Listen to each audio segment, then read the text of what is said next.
The morning of June 14, 1940, broke cold and gray over the Gare de l'Est in Paris. German boots echoed through the Grand Terminal's vaulted halls, their rhythmic march punctuated by the hiss of idle steam engines and the metallic scrape of rifles against marble floors.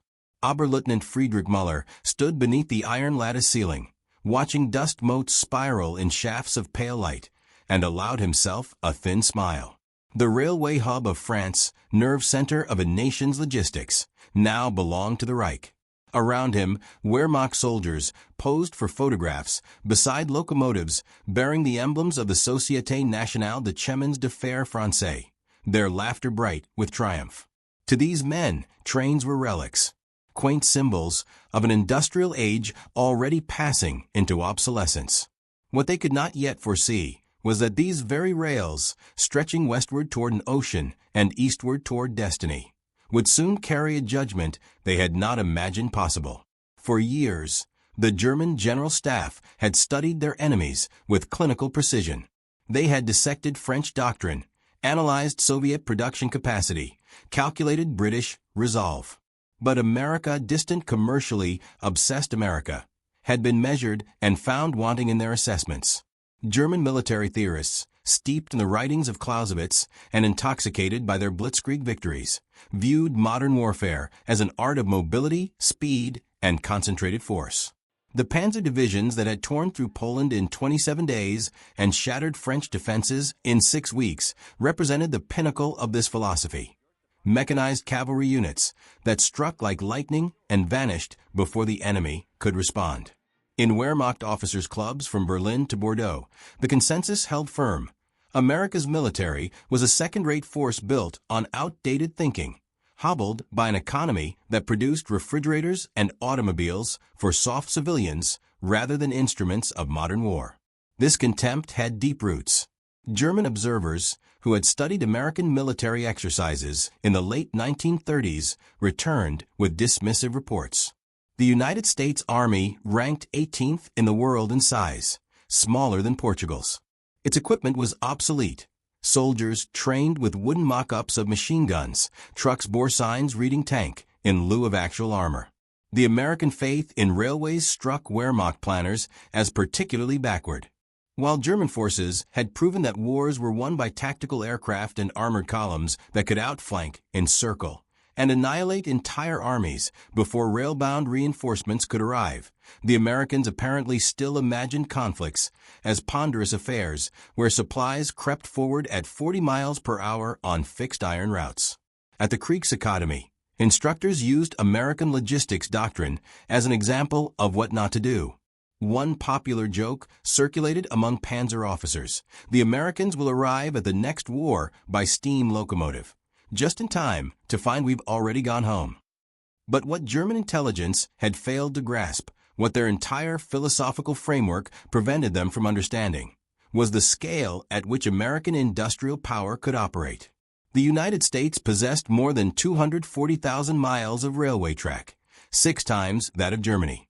Its rail network moved more freight in a single year than all of Europe's railways combined. This was not merely a military asset. It was the circulatory system of an economy so vast it existed beyond German conceptual vocabulary. The Reich's planners understood efficiency, concentration of force, tactical brilliance. They did not understand abundance. The truth began to reveal itself in North Africa in the autumn of 1942.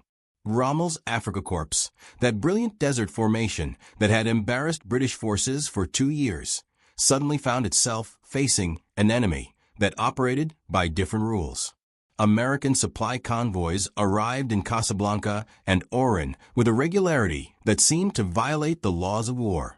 Equipment appeared in quantities. The newest and best tank eradicator on the market, the M10 tank destroyer, guaranteed, and I do mean guaranteed, to blast the last swastika off. Captured German report, filed by a quartermaster in Tunisia, noted with bewilderment: the Americans discard vehicles for minor mechanical issues rather than repair them. They appear to have unlimited replacements.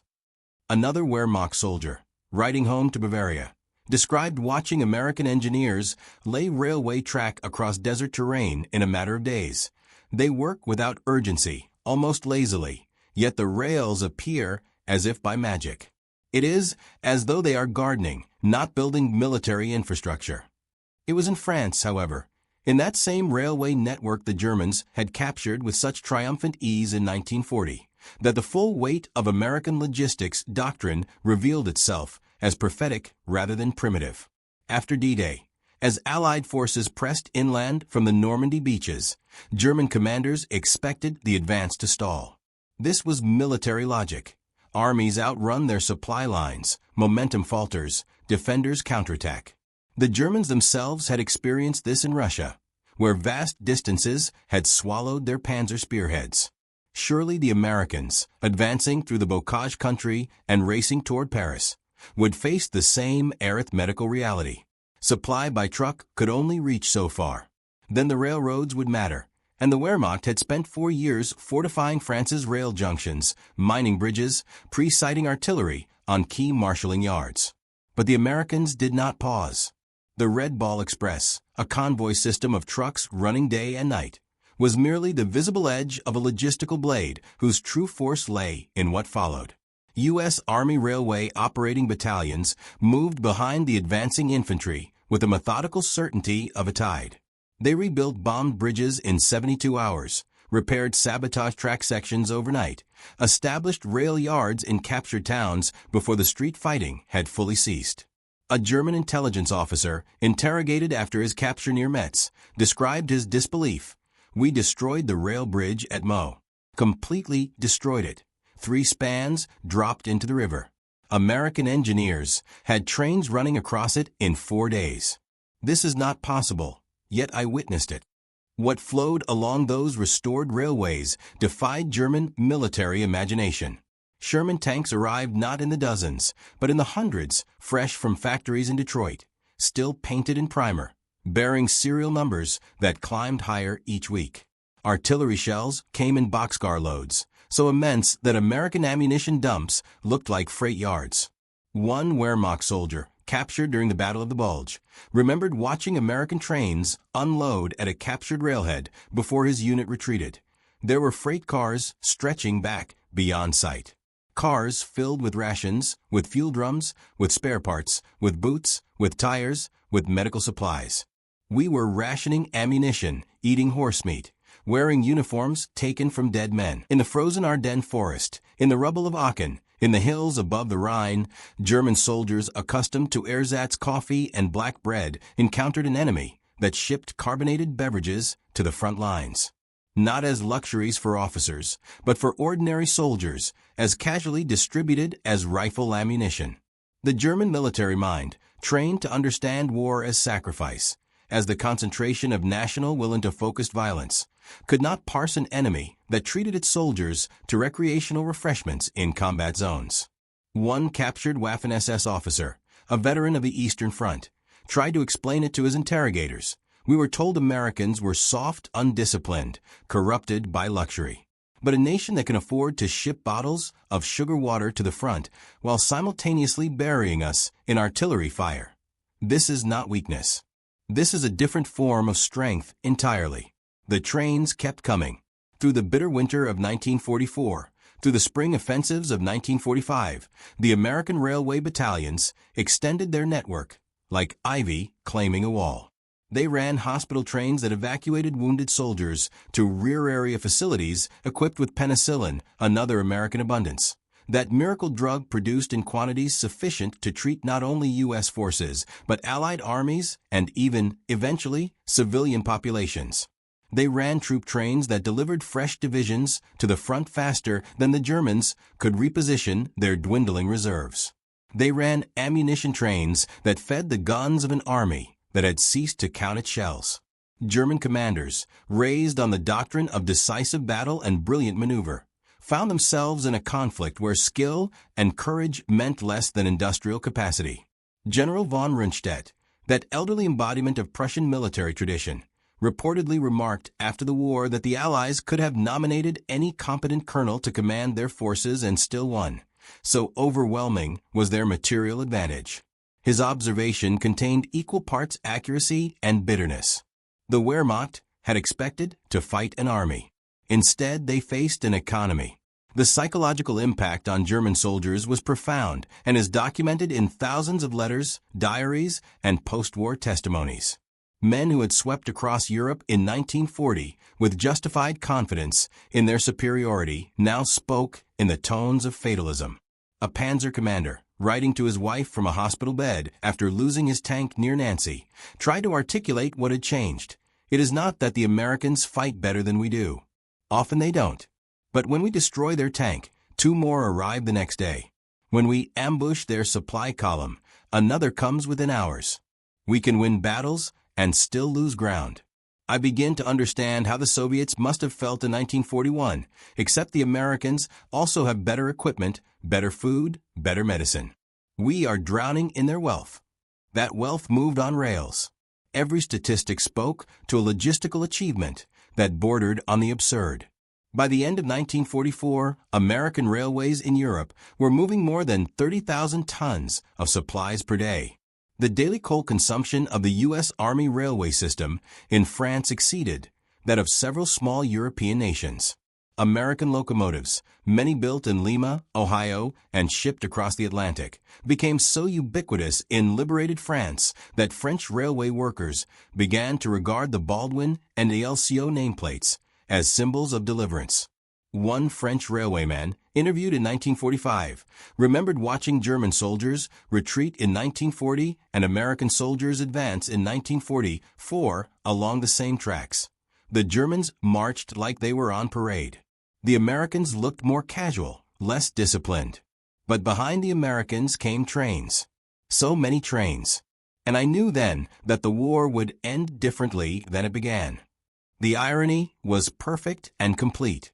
Germany, which had pioneered modern mechanized warfare, had dismissed railways as obsolete.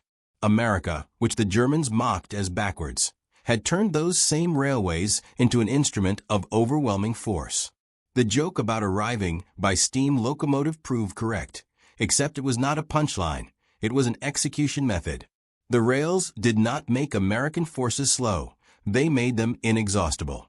In the spring of 1945, as American forces pushed toward the Elbe, they discovered German units that had effectively ceased to function as military organizations.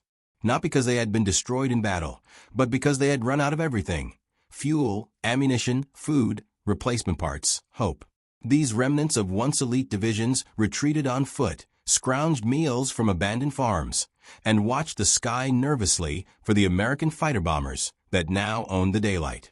And still the trains came behind the advancing Allies, delivering fuel for the tanks, shells for the guns, rations for the troops, bridges and rails and locomotives, and all the unglamorous hardware of logistics. The Wehrmacht had perfected the lightning war. The Americans had perfected the supply train. History recorded which doctrine survived contact with reality. There is a photograph taken by an American Signal Corps photographer in late April 1945 that captures something essential. It shows a German soldier, young, his uniform threadbare, sitting on a railway embankment west of the Elbe. Behind him, stretching into the distance, is a column of American freight cars. He is not looking at the camera. He is staring at the train, and his expression carries no anger, only exhaustion and a kind of recognition. He had been taught that railways were relics of an industrial past, that modern war belonged to the swift and the clever. The photograph does not record his thoughts, but we can imagine them. The recalculation happening behind those tired eyes as he absorbed the evidence of his own nation's miscalculation. The Americans had not been primitive or backward.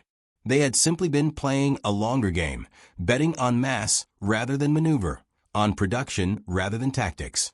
And the bet had paid with the inevitability of compound interest. The railway tracks across Europe, those parallel iron lines that had carried German armies to triumph in 1940, carried a different cargo in 1945.